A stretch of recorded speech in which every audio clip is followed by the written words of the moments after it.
ಮರಿಗೌಡರು ಒಂದು ರೀತ ಅರ್ಪಣೆ ಮೂಲಕ ಒಂದು ಕಾರ್ಯಕ್ರಮಕ್ಕೆ ಚಾಲನೆ ಕೊಡ್ತಾ ಇದ್ದಾರೆ.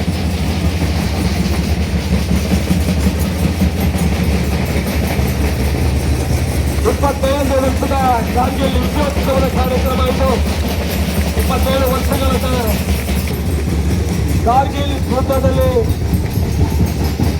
ಒಂದು ಸೇವೆಯನ್ನು ಮಾಡುವ ಮೂಲಕ ಸೋತಿಯನ್ನು ಬೆಳೆಸುತ್ತಾರೆ. ಸೋತಿಯನ್ನು ಬೆಳಕಿಸುವುದಕ್ಕೆ ಕಾರ್ಯಕ್ರಮಕ್ಕೆ ಚಾಲನೆ ಕೊಡ್ತಾ ಇದ್ದಾರೆ. ವಂದೇಗೌಡರನ್ನ ಪುಷ್ಪಾರ್ಚನೆ ಮಾಡಲಿಕ್ಕೆ ಈಗ ನಾವು ಆಹ್ವಾನಿಸ್ತಾ ಇದ್ದೇವೆ.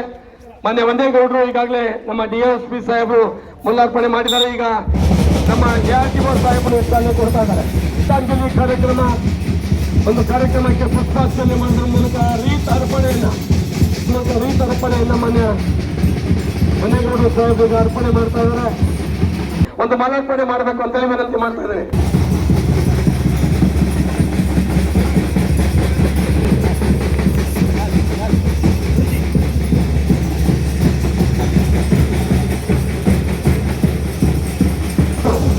ಅಶೋಕ್ ಅವರು ಮಾಲಾರ್ಪಣೆ ಮಾಡ್ತಾ ಇರುವಾಗ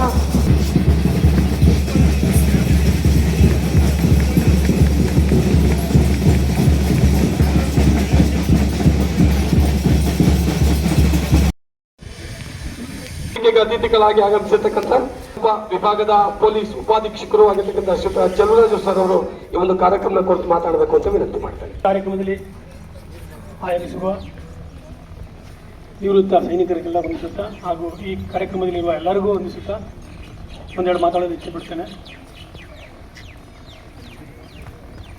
ರಾಷ್ಟ್ರ ಸೇವೆಗಿಂತ ಬೇರೆ ಸೇವೆ ನಾನು ತಿಳಿದಂಗೆ ಯಾವುದೂ ಇಲ್ಲ.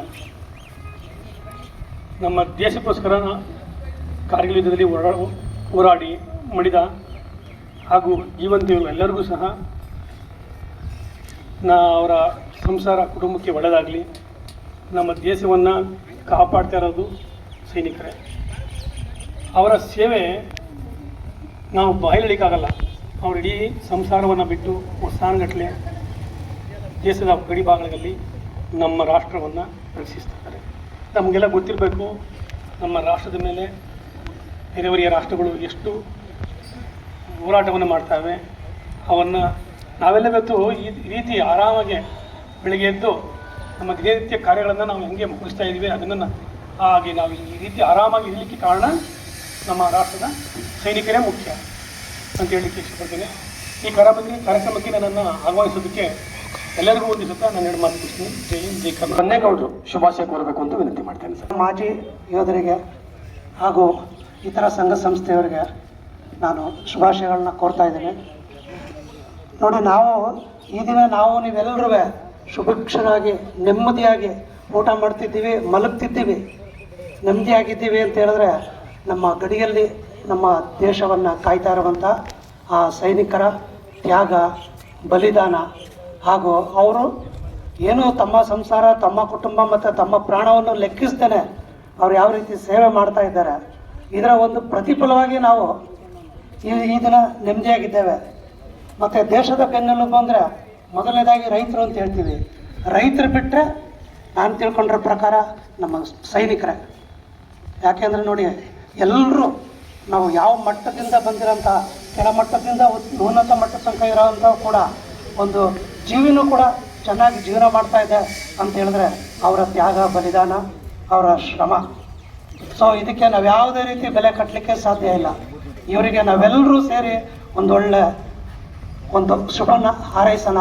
ನಮ್ಮ ದೇಶ ಇತರ ದೇಶಗಳಿಗೆ ಮಾದರಿಯಾಗಿ ಇನ್ನೂ ಉತ್ತಮ ರೀತಿಯಲ್ಲಿ ಬೆಳವಣಿಗೆ ಆಗಲಿ, ನಾವೆಲ್ಲರೂ ಕೈ ಜೋಡಿಸಿ ಅದಕ್ಕೆ ದುಡಿಯೋಣ ಅಂತ ಹೇಳ್ತಾ ನಾನು ಎರಡು ಮಾತು ಮುಗಿಸ್ತೀನಿ. ಜೈ ಹಿಂದ್, ಜೈ ಭಾರತ್. ಕಂದಾಯ ಇಲಾಖೆಯ ದಂಡಾಧಿಕಾರಿಗಳಿಗೆ ಬಂದಿರತಕ್ಕಂಥ ನಮ್ಮ ಶ್ರೀಯುತ ಮಂಜುನಾಥ್ ರವ್ರಿಗೆ ನಾನು ಈ ಒಂದು ವೇದಿಕೆಯಿಂದ ಮಾತಾಡಬೇಕು ಅಂತ ಕೋರ್ತಾ ಒಂದು ನಿಮಿಷ. ಶುಭ ಸಮಾರಂಭದಲ್ಲಿ ಕಾರ್ಗಿಲ್ ಯುದ್ಧದಲ್ಲಿ ಮಡಿದಂಥ ನಮ್ಮ ಯೋಧರನ್ನು ನೆನಪನ್ನು ಮಾಡಿಕೊಳ್ಳುತ್ತಾ ಅವರ ತ್ಯಾಗ ಬಲಿದಾನಗಳನ್ನು ಸ್ಮರಿಸುತ್ತಾ ನಾವು ಸುಭಿಕ್ಷೆಯಿಂದ ಭಾರತದಲ್ಲಿ ನೆಲೆಸಿರೋದಕ್ಕೆ ನಮ್ಮ ದೇಶದ ರಕ್ಷಣೆಯನ್ನು ಹೊತ್ತಿರುವಂಥ ಸೈನಿಕರೇ ನಮಗೆ ಮೂಲ ಕಾರಣ. ಅವರಿಗೆ ಒಳ್ಳೆಯದಾಗಲಿ, ಅವರ ಕುಟುಂಬ ಮತ್ತು ಅವರ ಮಕ್ಕಳಿಗೂ ಸಹ ಒಳ್ಳೆಯದಾಗಲಿ ಅಂತ ದೇವರಲ್ಲಿ ನಾನು ಪ್ರಾರ್ಥನೆ ಮಾಡಿಕೊಂಡು ನನ್ನ ಒಂದು ಮಾತುಗಳನ್ನು ಮುಗಿಸ್ತೇನೆ. ಧನ್ಯವಾದಗಳು. ಶುಭಾಶಯ ಕೋರಬೇಕು ಅಂತ ವಿನಂತಿ ಮಾಡ್ತೀನಿ. ಇರ್ತಾರೆ. ತಾಯಿ ತನ್ನ ಮಗನ ಸೈನ್ಯಕ್ಕೆ ಸೇರಿಸ್ತಾಳೆ. ಹಳ್ಳಿಯವರು ಬಹಳ ಬುದ್ಧಿ ಹೇಳ್ತಾರೆ ಅವಳಿಗೆ, ಆ ತಾಯಿಗೆ, ನೋಡಮ್ಮ ಒಬ್ಬನೇ ಮಗ ಇರೋದು, ನಿನಗೆ ಗಂಡ ಇಲ್ಲ, ಅವಳು ಮತ್ತೆ ವಾಪಸ್ ಬದುಕ್ತಾನೋ ಇಲ್ವೋ, ಸೈನ್ಯ ಕಳಿಸ್ಬೇಡ ಅಂತ ಹೇಳಿ. ಆದರೆ ತಾಯಿ ಒಂದೇ ಗುರಿ, ನನ್ನ ಮಗ ದೇಶಕ್ಕೋಸ್ಕರವಾಗಿ ಹೋರಾಡಬೇಕು ಅಂತ ಹೇಳಿ ಮಗ ಸೈನ್ಯಕ್ಕೆ ಸೇರ್ತಾನೆ, ಯುದ್ಧದಲ್ಲಿ ಮಡಿತಾನೆ. ಅವನ ಬಾಡಿಯನ್ನು ಊರಿಗೆ ತಂದಾಗ ಊರರೆಲ್ಲವ ಆ ತಾಯಿಗೆ ಸಮಾಧಾನ ಮಾಡ್ತಾರೆ. ನೋಡಮ್ಮ, ನಾನು ಹೇಳಲಿಲ್ವಾ ನಿನಗೆ, ಆ ತಾಯಿ ಗೋಳು ಕೇಳೋಕ್ಕಾಗ್ತಾ ಇಲ್ಲ, ನೋಡೋಕ್ಕಾಗ್ತಾ ಇಲ್ಲ, ಎಲ್ಲರೂ ಸಮಾಧಾನ ಮಾಡ್ತಾರೆ. ಆ ತಾಯಿ ಹೇಳ್ತಾಳೆ, ನೋಡಪ್ಪ, ನಾನು ಅಳ್ತಾ ಇರೋದು ನನ್ನ ಮಗ ಸತ್ತಿದ್ಕಲ್ಲ, ಸೈನ್ಯಕ್ಕೆ ನನ್ನ ಇನ್ನೊಬ್ಬ ಮಗ ಇದ್ದಿದ್ರೆ ಮತ್ತೊಬ್ಬನ ಸೇರಿಸ್ತಾ ಇದ್ದೆ.